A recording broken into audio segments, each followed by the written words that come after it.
투자텔미 이어가겠습니다. 오늘 시장의 흐름과 방향 어떻게 흘러가고 있는지 텔레그램 자료와 분석을 통해서 체크해 보시길 바라겠습니다. 키워드로 먼저 만나볼 건데요. 테크주 다음에는 이 섹터가 오른다라는 시장의 공식이 있더라고요. 어떤 얘기인지 잠시 후 자세히 확인해 보시길 바라겠습니다.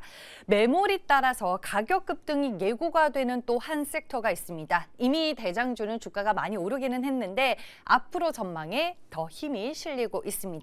마지막으로 파트너사의 성공이 나에게는 곧 돈이 되는 호재 재료 기사로 짚어보도록 하겠습니다. 첫 번째 내용 함께 보시죠. 네, 오늘 또 소비주들이 시장의 주인공으로 등극을 했죠. HSBC에서 소비주 관련 리포트가 나왔습니다. 제목이 What Slowdown입니다. 도대체 무슨 경기 둔화가 있다는 거냐라는 반문을 하고 있는데요.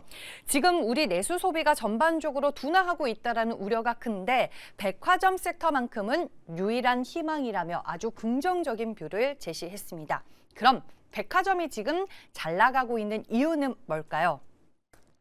첫 번째로는 명품 불패입니다. 내수 부진에도 한국인의 명품 사랑 여전하고요. 둘째는 자산 효과입니다. 최근에 주식시장이 좋으면서 사람들이 지갑을 여는 심리가 개선이 되고 있습니다. 셋째는 외국인 관광객이 다시 돌아오면서 매출에 기여를 하고 있습니다. 실제로 1월에서 2월 매출 흐름이 너무 좋아서 HSBC는 2026년 백화점의 기존점 매출 성장률 전망치를 종전 최대 5%에서 6%까지 상향 조정을 했습니다. 그럼 종목별로 어떻게 대응을 해야 하냐, 이게 가장 중요하죠. 제가 종목별 포인트 자료로 한번 정리를 해봤습니다. 함께 보시죠. HSBC는 현대백화점과 롯데쇼핑은 매수, 신세계는 중립으로 옥석을 가렸습니다. 먼저 현대백화점은 목표 주가를 11만 원에서 12만 원으로 올렸습니다. 이 본업인 백화점도 좋지만 핵심은 진우수의 부활입니다. 미국의 관세 이슈 잡음이 있었지만 월마트와 아마존 내 점유율이 늘어나면서 매출 성장이 기대가 되고 있고요. 여기에 면세점도 올해는 흑자 전환이 예상이 됩니다. 롯데쇼핑은 목표 주가를 9만 원에서 12만 원으로 상향 조정했습니다. 투자 포인트는 밸류에이션과 배당이었습니다. 올해 예상 배당 수익률이 4%에 달하는 데다 이 자회사인 하이마트 등의 수익성이 개선이 되면서 이익 체력이 좋아지고 있다는 평가입니다. 마지막은 신세계인데요. 목표 주가는 올렸지만 투자 의견은 중립이었습니다. 그 이유는 신세계가 럭셔리 비중이 40%로 가장 높아서 환경은 제일 좋지만 인천공항 면세점 위약금이 발목을 잡았습니다. 일회성 비용 때문에 2025년 순이익 추정치가 대폭 깎였습니다. 그리고 한 자료를 또 보도록 하겠습니다. 대신증권 유정현 애널리스트가 오늘 소비주 급등에 대해서 텔레방에 이런 코멘트를 남겼습니다. 사실 주식시장에서는 테크주가 잘 가고 나면 소비주가 급등하는 공식이 있는 데다 업황으로 봐도 의류 쪽의 내수 패션 브랜드들이 힘든 시간을 끝내고 무려 3년 만에 이익이 증가세로 돌아섰다라고 얘기를 하고 있습니다. 즉, 실적 개선인 턴어라운드가 지금 시작이 됐고 백화점 같은 경우에는 역시나 내수 회복과 외국인 관광객이라는 양날개로 성장을 하고 있다고 코멘트를 했습니다. 그래서 1월에 테크주였다면 2월에는 소비주가 그 바통을 이어받고 이 패턴이 4월과 5월에도 반복될 것으로 전망을 하고 있었습니다. 백화점 3인방 주가 흐름 함께 보겠습니다. 오늘 현대백화점과 신세계 같은 경우에는 8년 만에 신고가를 다시 쓰는 흐름이 나와줬습니다. 현대백화점이 현재 8% 넘게 오르고 있고요. 오늘은 롯데쇼핑이 가장 강하네요. 15% 넘게 오르고 있습니다. 신세계는 7%대 오름세를 나타내고 있는데 저도 소비자 중에 한 사람으로서 최근에 고가 상품을 살 때 면세점에서 살까 싶다가도 환율이 올랐으니까 그래, 백화점에서 할인받고 사자, 이 심리가 있는데 이런 것들이 또 반영이 되고 있지 않나 이런 생각이 들었습니다. 다음 내용 이어가 볼게요. MLCC 얘기로 준비를 했습니다. AI 열풍이 반도체를 넘어 이제 부품 시장까지 뜨겁게 달구고 있다라는 중국 언론의 보도가 나왔습니다. 최근 메모리 반도체 가격이 많이 올랐는데 중국 증권보 보도에 따르면 다음 타자는 바로 MLCC라고 합니다. 실제로 시장 가격의 상승세가 심상치 않습니다. 업계 데이터를 보면 한국산 MLCC 현물 가격이 벌써 20% 가까이 급등을 했습니다. 단순히 일시적인 현상이 아니라 AI 서버나 데이터 센터 수요가 폭발하면서 앞으로 가격이 더 오를 가능성이 높다는 게 업계의 중론입니다. 하지만 투자하실 때 꼭 주의해야 할 포인트가 있습니다. 바로 시장의 양극화입니다. 모든 MLCC가 다 좋은 건 아닙니다. AI 서버에 들어가는 고용량, 고전압, 하이엔드 제품은 수요가 넘쳐나지만 TV나 가전에 들어가는 일반 범용 제품은 여전히 재고가 넉넉한 편이라고 합니다. 그래서 결국에는 앞으로 MLCC의 시장은 누가 더 고성능 AI용 제품을 잘 만드느냐 이 싸움이 될 것 같고요. 단순히 MLCC 업황이 좋다가 아니라 고부가 제품 비중이 얼마나 늘어나느냐, 기업 관점에서 이걸 확인하는 게 저는 핵심 포인트다라는 개인적인 생각이 들었습니다. MLCC 대장주는 그냥 삼성전기가 아닐까 싶습니다. 주가 흐름 함께 보시죠. MLCC 업황을 기반으로 이미 주가는 견조한 흐름을 나타냈고 차트 보시면요. 지난해 8월부터 우상향 추세를 꾸준히 그려왔습니다. 오늘 역시나 장중에 신고가를 다시 쓰는 흐름이 연출이 됐습니다. 6% 넘게 오르기도 했었는데 오전장보다는 상승폭이 조금 둔화가 되면서 현재는 2%대 오름세만을 유지하고 있고요. 주가는 31만 1,500원에 거래가 되고 있습니다. 마지막 내용 확인해 보겠습니다. 네, 지난주 금요일에 투자텔미에서 소개해드렸던 한미약품이 오늘 52주 신고가를 달성한 데 이어서 종근당 등 전통 제약사들의 주가가 움직이고 있는 날입니다. 그래서 텔레방을 쭉 보다가 종근당의 호재가 될 만한 기사를 하나 찾을 수 있었습니다. 종근당이 예전에 노바티스에 무려 1조 7천억 원 규모로 기술 수출했었던 그 신약 후보 물질을 노바티스가 작정하고 잘 키우고 있다는 게 기사를 통해서 확인이 됐습니다. 기사 내용 함께 보시죠.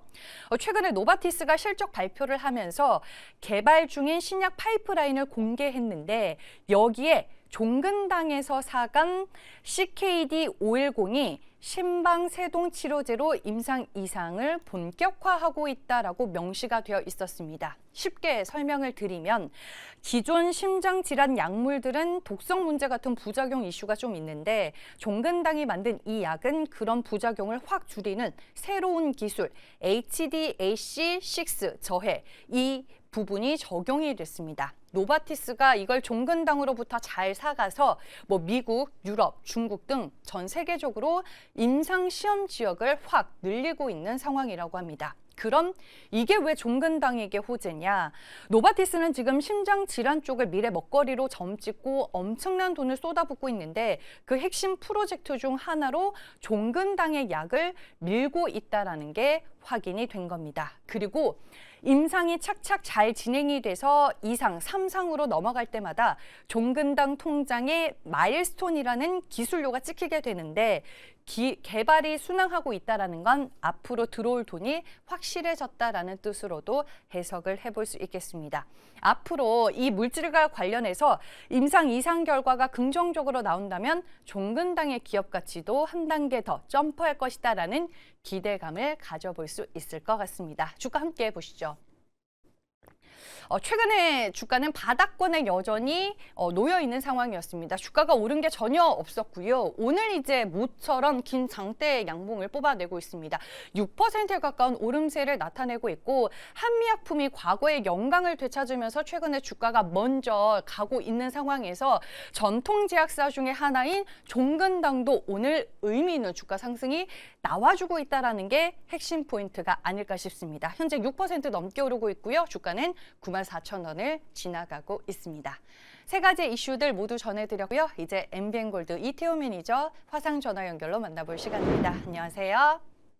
네, 안녕하세요. MBN골드 이태호 매니저입니다. 네, 매니저님은 오늘 시장에서 어떤 부분을 중요하게 보셨을까요? 오늘 시장은 기존 주도주가 좀 쉬어가는 가운데 자산주라든지 여타 오르지 못했던 종목 그리고 이슈 플로우에 따른 종목들이 상승 흐름들을 좀 많이 보여주고 있는 게 특징입니다. 대표적으로 이제 유통 관련된 이슈를 좀 꼽아봤습니다.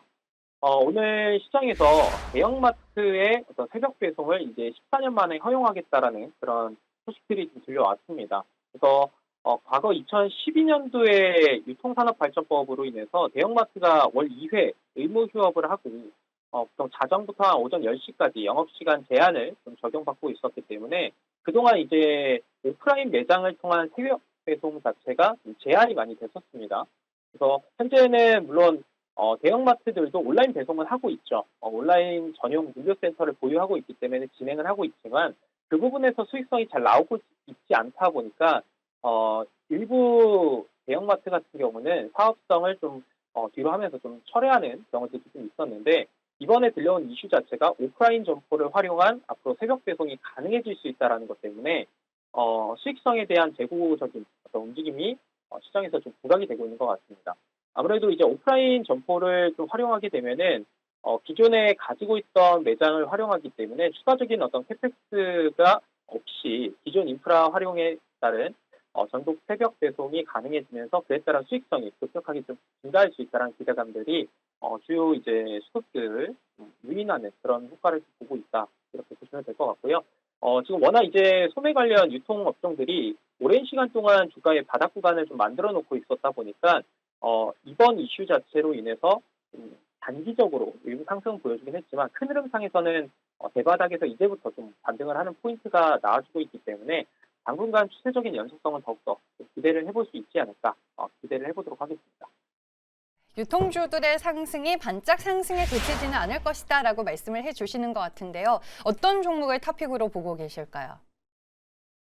지금 현재 오늘 이제 꼽은 종목이 현재 가격 11만 8,100원에서 거래가 되고 있는 기업이고요. 자산 가치와 이제 실적 턴어라운드를 모두 가져가는 기업입니다. 종목은 이제 이마트를 오늘 또 준비를 했는데 이마트 같은 경우는 지금 12개월 선행 PER이 12배 수준입니다. 수익성이 굉장히 높은 구간인데 PBR 자체는 0.3배가 안 되는 굉장히 저평가되어 있는 구간을 여전히 유지해주고 있다고 보셔도 될 것 같습니다. 특히나 지금 이마트가 올해부터 좀 구조적으로 우리나라에서 점유율 확대를 좀 기대해 볼 수 있는 측면들이 많이 있죠. 최근에 이제 쿠팡 관련 이슈로 인해서 다른 플랫폼들을 좀 대체하면서 옮기려고 하는 그런 움직임들도 일부 존재하고 그리고 홈플러스 관련해서 구조조정이 좀 본격화되면서 홈플러스 같은 경우는 전체 점포의 약 30%를 구조조정한다라고 좀 알려졌습니다. 그렇게 됐을 때 이미 이제 전국구의 어떤 유통망을 보유를 하고 있고 이마트 같은 경우는 트레이더스 중심의 공격적인 확장을 또 진행을 하고 있다 보니까 할인점이나 SSM 시장에서의 반사이익을 충분히 받아볼 수 있지 않을까 기대를 해볼 수 있을 것 같고요. 실적에 대한 부분 자체도 지난 4분기 실적에 대한 흐름이 영업이익이 흑자 전환이 좀 전망이 되는 상황 속에서 연단 단위로 보게 되면은 2024년 대비했을 때 실적 정상화를 본격적으로 보여준 게 2025년이었다라고 하면은 올해는 이에 따른 이제 실적 정상화 이후에 추가적인 실적 성장 스토리가 나와줄 수 있는 상황이다 보니까 아까 말씀드린 것처럼 자산 가치가 우량한 상황 속에서 실적이 턴어라운드가 되는 이런 스토리를 모두 갖고 있는 이마트를 한번 주목을 해보도록 하겠습니다. 목표 가격 14만 원, 손절가 9만 원 제시드리도록 하겠습니다.